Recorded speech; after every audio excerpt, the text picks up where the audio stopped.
TIFU by taking the plug out of my shotgun. I'll start by saying nobody got hurt, so there's nothing gruesome in this post. It also happened yesterday, not today. We came to visit my in-laws Thursday for a long weekend. My father-in-law and I really like to shoot skeet, so I brought my shotguns up and decided to take half the day off on Friday so we could go to the range. My semi-automatic shotgun is a family heirloom passed down to me from my grandfather, so I baby it pretty hard. It only goes to the range with me or sits in my gun safe loaded with home defense rounds. Nearly every shotgun you buy comes with a plug in the feeder tube, which limits you to 3 rounds maximum. The reason is many states dictate you cannot load more than 3 rounds while hunting. The plugs are typically easy to remove, and in my state it's legal to do so. Since I never planned to do any hunting with that shotgun, I removed the plug and had 5 home defense rounds loaded into the feeder tube. While I was at work, my father-in-law wanted to get the guns ready for us to go, so he grabbed my shotgun. Despite the safety being on and the action locked open, he racked it. Once he did, he realized there were rounds in there, so he racked it 3 times and ejected 3 shells. Not realizing I had removed the plug and there were still 2 more rounds in it, he pulled the trigger to release the pressure and, bang! Nice 20-gauge shotgun hole right through his wood floors in his living room. The pellets traveled into the basement and ruined a couple of things he had stored, but no major damage, thankfully. He smartly followed rule number 1 of gun safety, which is to always point the gun in a safe direction. He was pretty shaken up and embarrassed, but I was just glad he was okay.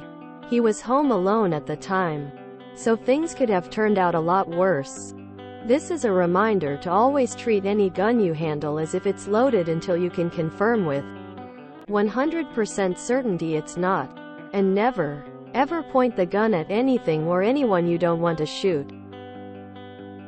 TL. Dear, I took the plug out of my shotgun feeder tube so I wasn't limited to 3 rounds, and my father-in-law shot a hole in his living room floor, not realizing it could hold more than 3 rounds. You do realize that you didn't FCK up, right? Your Phil sure did. What kind of fool assumes anything about someone else's firearm? You don't stop at 3 ejections. You keep it until empty. Sheesh, that could have been devastating. Don't let your Phil around your firearms in the future. There is no and tell in treat every weapon as if it were loaded, just saving you more grief down the line. This isn't your foo, it's your FILs. He broke several basic firearm safety rules. He didn't verify the gun was empty. And why did he try to dry fire it? Just an FYI, but shotguns have plugs because federal law prohibits more than 3-round capacity for waterfowl hunting, the most federally regulated game. This is a negligent discharge that could have ended very tragically. Your Phil is cavalier around firearms and should go back to get some refreshers. I experienced a negligent discharge once. It shook me so bad, I didn't go near my firearms for weeks. First rule of firearms: a firearm is always loaded. Home defense rounds. I own a musket for home defense, since that's what the founding fathers intended. 4 ruffians break into my house. What the devil? As I grab my powdered wig and Kentucky rifle, blow a golf ball-sized hole through the first man. He's dead on the spot. Draw my pistol on the second man.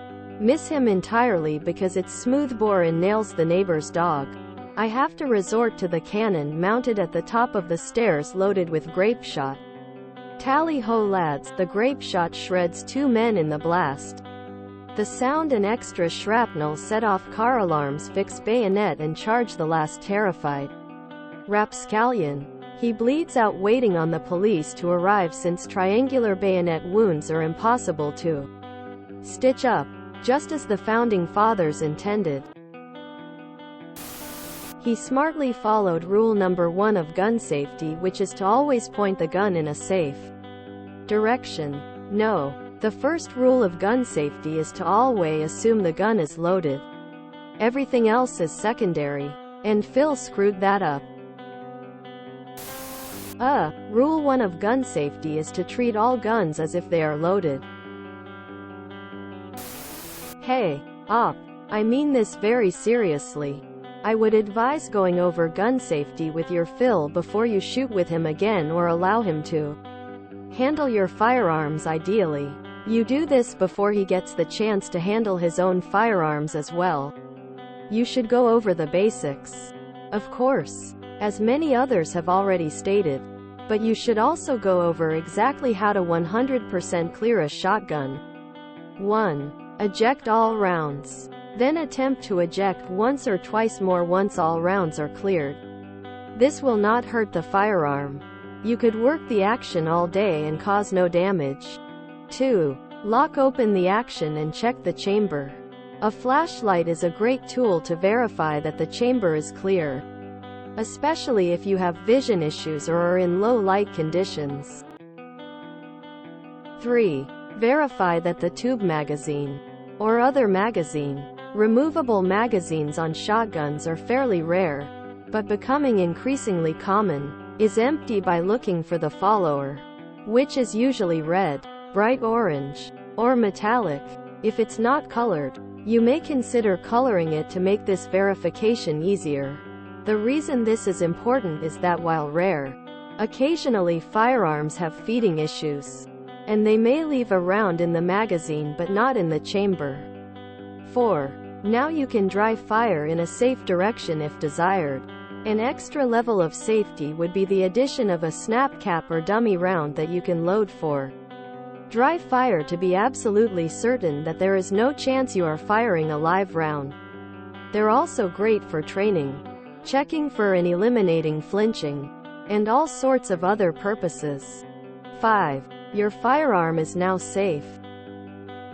However, every time the firearm changes hands or is stored, set down, looked away from, really any time that it leaves your hands, you should go through these steps to clear it again before doing anything with the gun. And lastly, this is a sort of sad thing to think about, but if you have been shooting with your Phil for a long time and you feel that this is an uncharacteristic lapse in safety, keep an eye out for signs of dementia. This may be totally unapplicable in your case, as all sorts of people make mistakes. But a negligent discharge like this should be taken very seriously, and it could be a sign of some other factor influencing your FIL's reasoning. That factor could also be sobriety. Guns do not go with alcohol, weed, or anything else that could affect your ability to think clearly and make rational, responsible decisions. If you think that your Phil cannot responsibly handle your firearms unsupervised, especially after addressing these safety issues, do not leave them around him unsecured. Put them in a locked safe, or at bare minimum, a locked case, and make sure he has no access to the keys. It may not be a fun conversation, but I urge you to have this discussion with your Phil for his safety, your safety, and the safety of all those around him. Best of luck. Not your fault. Father-in-law is an idiot. I'm clueless about guns by and large, but I'm curious. Is there a way to visually check if there's a shell in the firing chamber on your gun? It's definitely a Phil, TIFU. I almost had something similar happen with a defense shotgun I kept in my safe that had been sitting for like 10 years.